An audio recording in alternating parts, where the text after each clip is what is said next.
commence au XVIe siècle.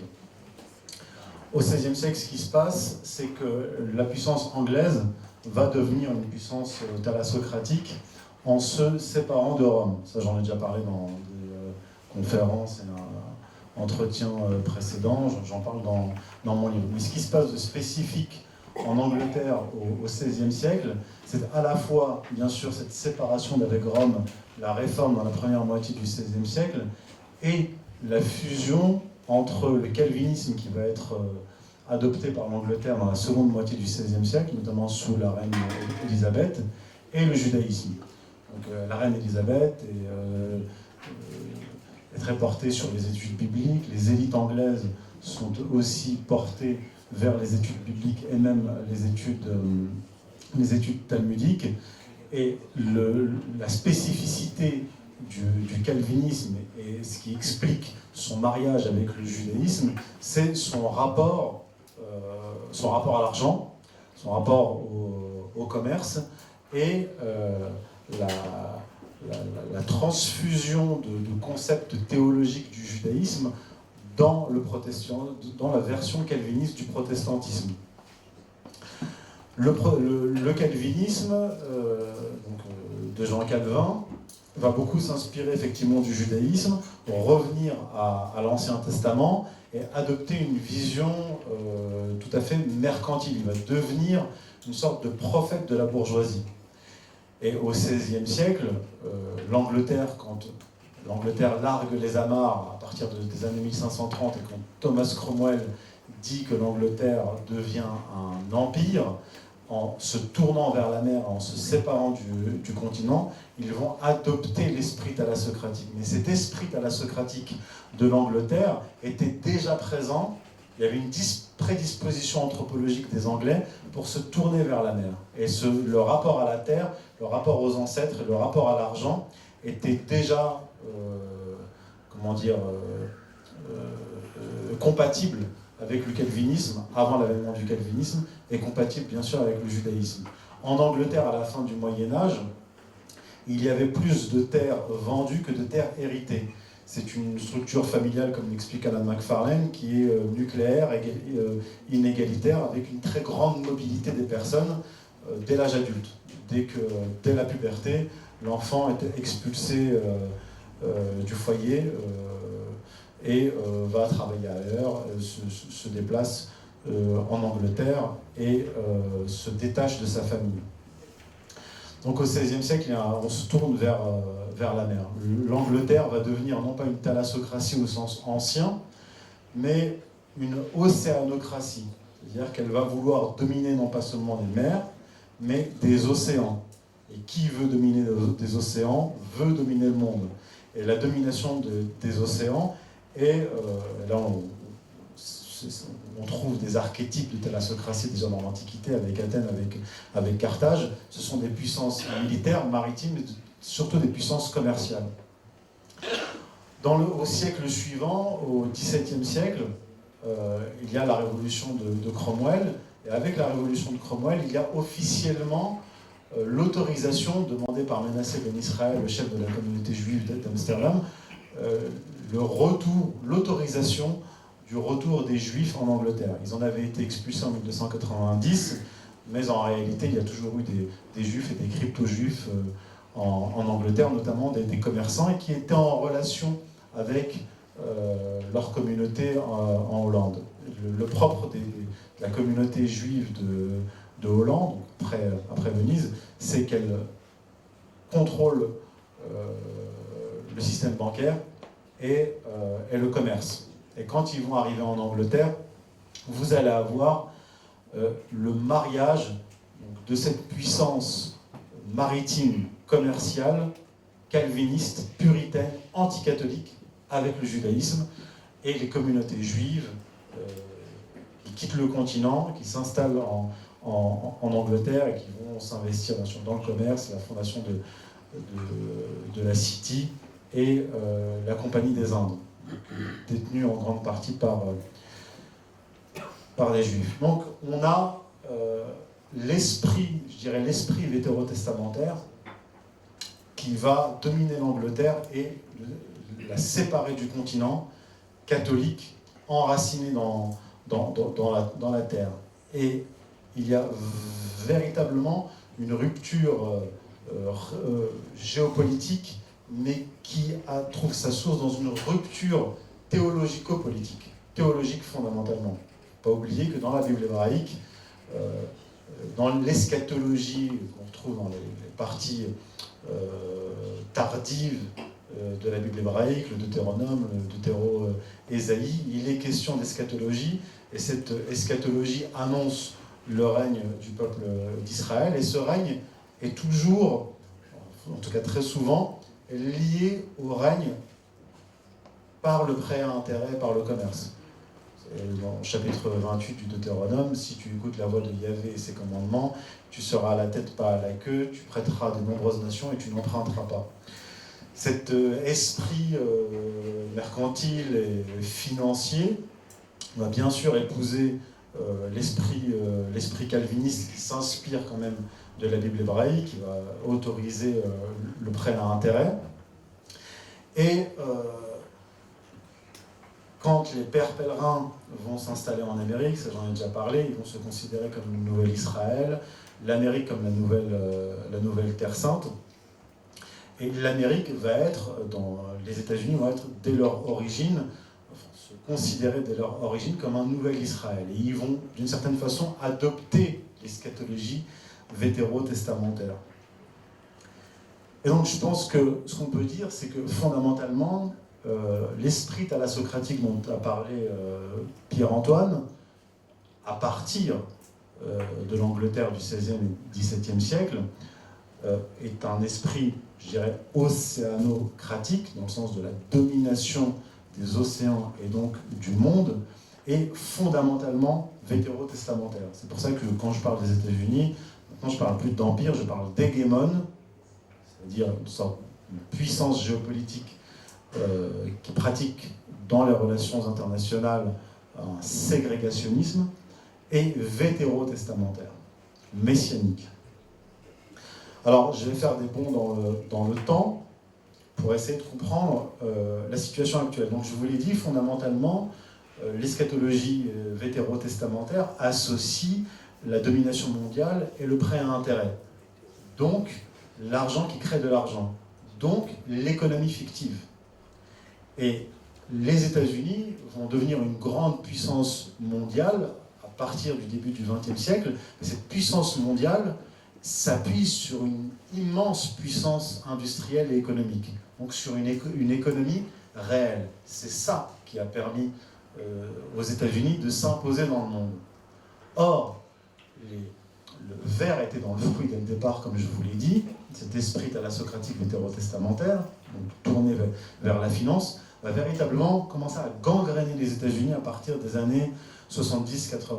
On peut même remonter plus loin, parce qu'il y a eu la crise de 29, et d'ailleurs, à l'issue de la crise de 29, la puissance américaine, dans les années 30, avait fait une loi, c'était le Glass-Steagall Act, pour séparer les banques d'affaires et les banques de dépôt. Donc d'une certaine façon, empêcher l'économie fictive de détruire l'économie réelle. Donc, dans le monde anglo-américain, il y a cette dualité, la dualité entre l'industrie qui est véritablement enracinée dans le réel, l'essor industriel commence quand même en Angleterre, mais l'autre pôle, qui est l'économie fictive, la finance, qui va phagocyter cette économie réelle, cette industrie qui a permis à l'Angleterre de devenir la première puissance mondiale, puis aux États-Unis de devenir la première puissance mondiale qui a succédé à l'Angleterre. Ça, c'est très important de le garder à l'esprit. À partir des années 70-80, vous avez les multinationales aux États-Unis et le système bancaire, donc la haute finance, qui commencent à prendre la main sur le plan de la politique économique et idéologique. Et c'est là que, ce sont les années Reagan aux États-Unis, les années Thatcher en Angleterre, ce tournant va être la rupture, véritablement, l'économie fictive va prendre le pas sur l'économie réelle en prenant le contrôle des appareils d'État anglais et américain, donc anglo-américain.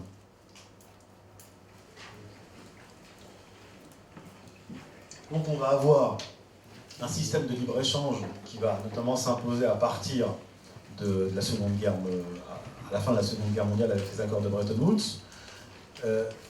Les États-Unis vont imposer le système de libre-échange, mais ils vont quand même demeurer protectionnistes.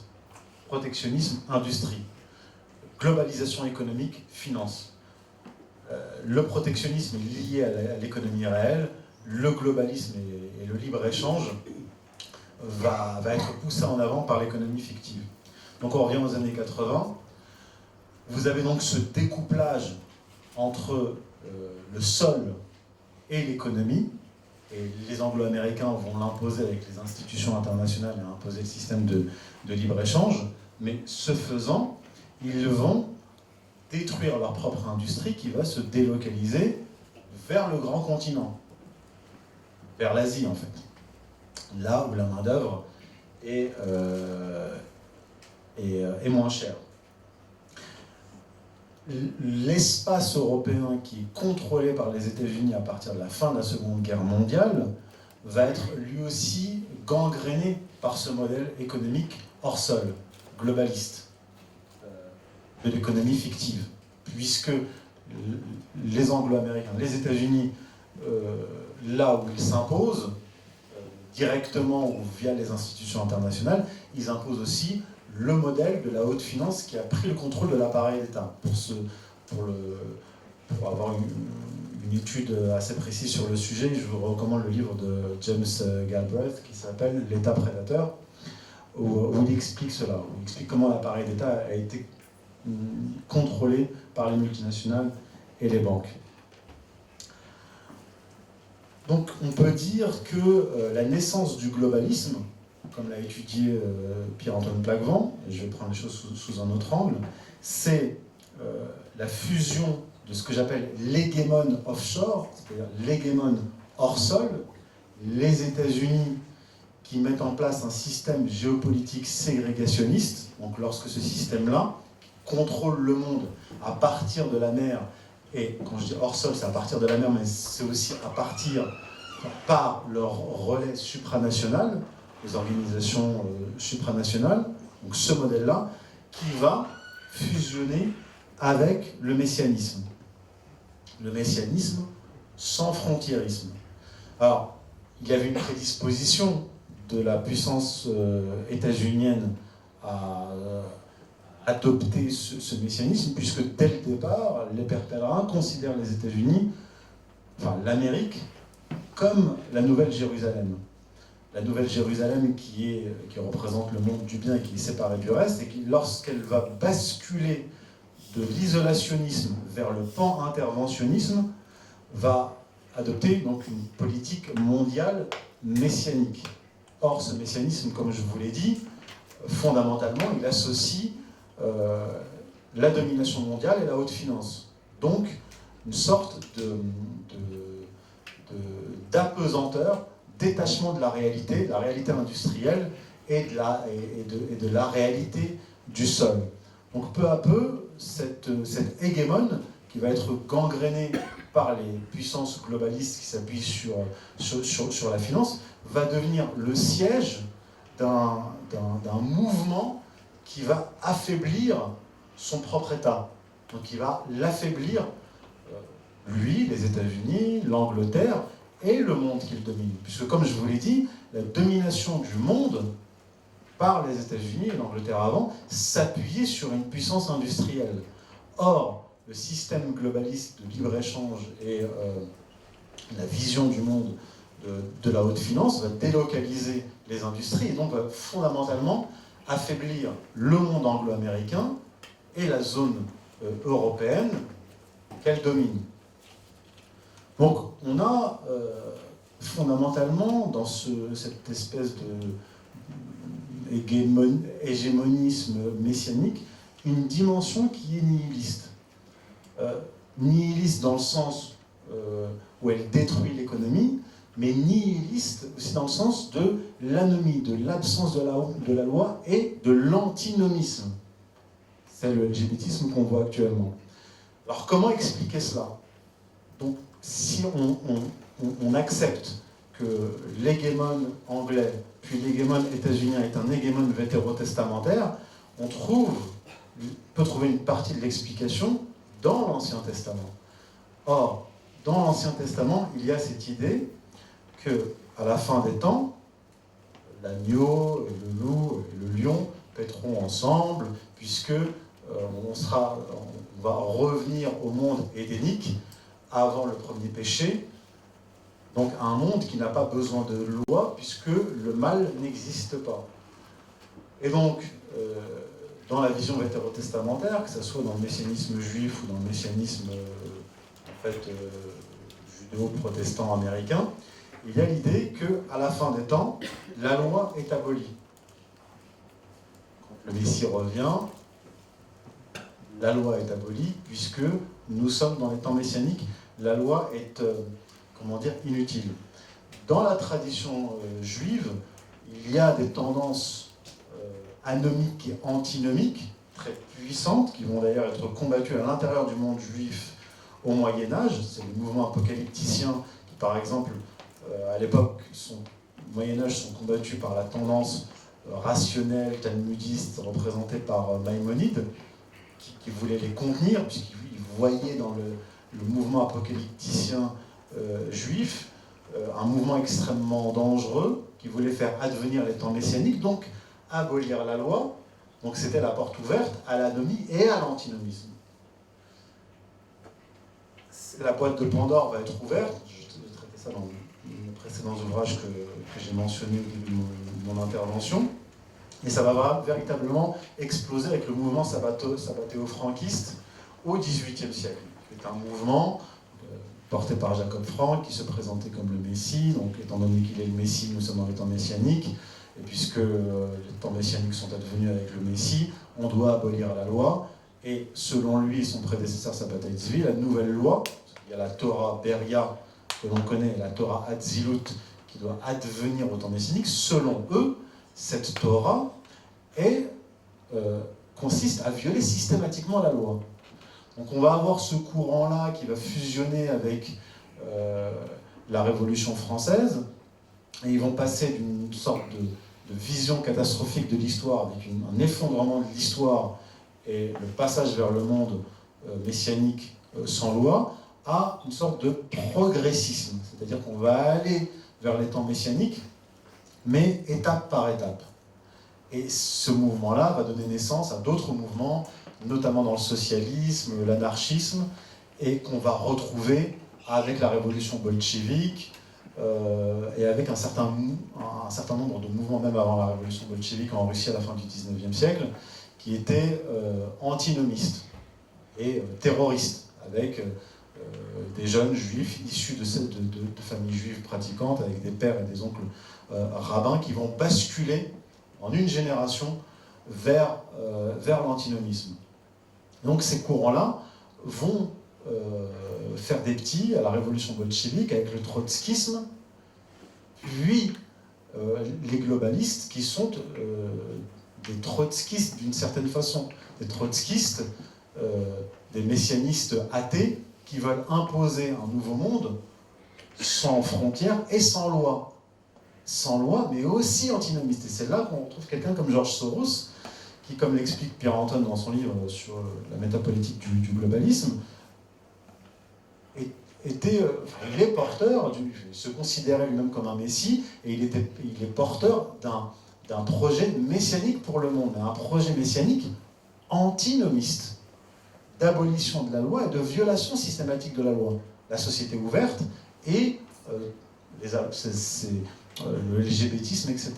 Mais du côté américain, on va retrouver une autre tradition anomique, puisque les pères pèlerins arrivent en Amérique, ils considèrent, comme je vous l'ai dit, comme la Nouvelle Jérusalem, mais ils considèrent aussi l'Amérique comme l'Éden. C'est-à-dire, comme c'est la fameuse phrase de John Locke, au commencement, le monde était l'Amérique. C'est-à-dire, c'est l'idée que l'Amérique est une sorte d'Éden paradisiaque. L'Éden paradisiaque où il n'y a pas eu encore de péché. Un monde sans loi. Or, si ce monde, l'Amérique, est l'Éden paradisiaque sans loi, et qu'il devient le siège d'un hégémone messianique, cela signifie que la loi doit être abolie, y compris dans le reste du monde. Et donc, se rejoignent ces deux visions de l'histoire, messianique fondamentalement, puisque l'Amérique se considère comme une nation messie, et puisque la nation messie est advenue, il faut abolir la loi, notamment depuis l'effondrement de l'Union soviétique. L'effondrement de l'Union soviétique va être considéré par un certain nombre de penseurs américains, on connaît Fukuyama, mais il n'est pas le seul, notamment néoconservateur, comme le signe de la fin de l'histoire. Et le signe que l'Amérique, ça y est en passe d'imposer au monde, comme le disait Wilson, le président Woodrow Wilson, d'imposer au monde le libéralisme. Le libéralisme, il faut aussi l'entendre dans le sens de libération de tout, y compris de la loi. Ce qui nous renvoie à quelqu'un comme Bakounine, lui-même, dont les textes ressemblent beaucoup aux textes de Jacob Frank. Donc on est véritablement face à un hégémone, pas un empire, mais très particulier dans le sens où cet empire, cet hégémone mondial, est nihiliste. Il veut imposer le nihilisme au monde entier, mais il est lui-même rongé par ce nihilisme.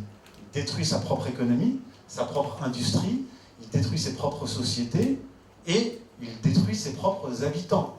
Donc c'est un monde qui est en contraction, comme une espèce de trou noir qui va entraîner le reste du monde dans ce trou noir-là.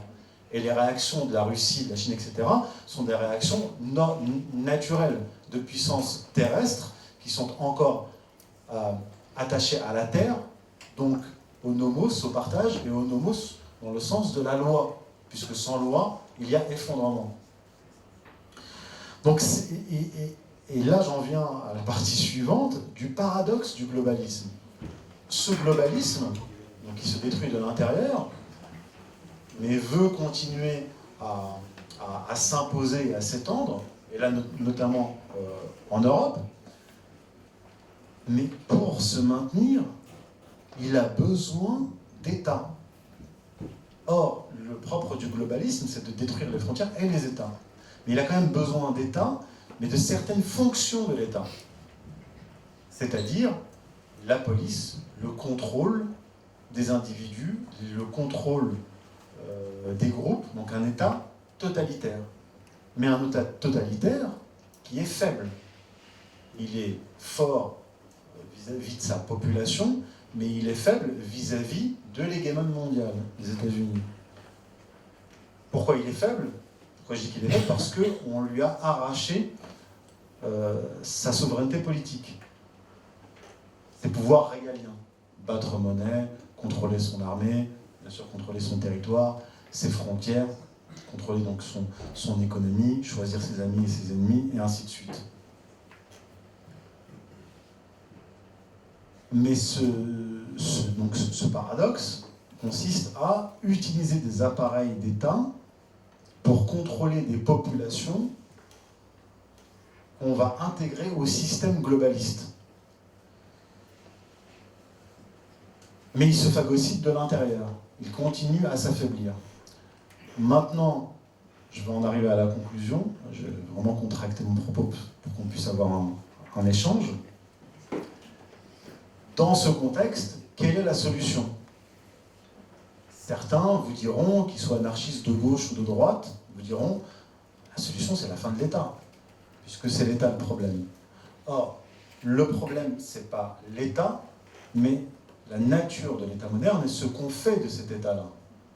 C'est pas l'État, fondamentalement. Parce que si on abat l'État, bon, ça peut être effectivement l'anarchie, mais si on abat totalement l'État et qu'effectivement le système globaliste s'impose, premièrement, il ne peut pas s'imposer totalement, puisque ce n'est pas avec le FMI, la Banque mondiale, etc., que vous allez contrôler des populations. Donc vous aurez toujours besoin de police et donc d'un minimum d'États qui contrôlent au maximum ces populations. Et la solution, elle est dans la restauration de l'État, mais la restauration de quel État ? C'est là qu'on en vient à la seconde partie de mon livre, où j'explique que le problème de l'État moderne, ce n'est pas qu'il est trop puissant, ou simplement qu'il est totalitaire. Il est totalitaire parce qu'il est devenu souverain. Il est devenu divin, au sens où il s'est accaparé la souveraineté de Dieu. Or, quand on s'accapare le pouvoir de la souveraineté de Dieu, on est en capacité de dire ce qu'est le vrai, le faux, le bien, le mal, et d'abolir la loi naturelle et de la remplacer par une autre. Or, cet État moderne, souverain, totalitaire, lorsqu'il est contrôlé, comme c'est le cas actuellement, par l'hégémone états-unien et l'idéologie globaliste, messianique, nihiliste, cet État même devient un problème parce qu'il vous impose, comme le dit, là on revient à l'Ancien Testament, dans l'Ancien Testament, il y a des lois pour régir la société.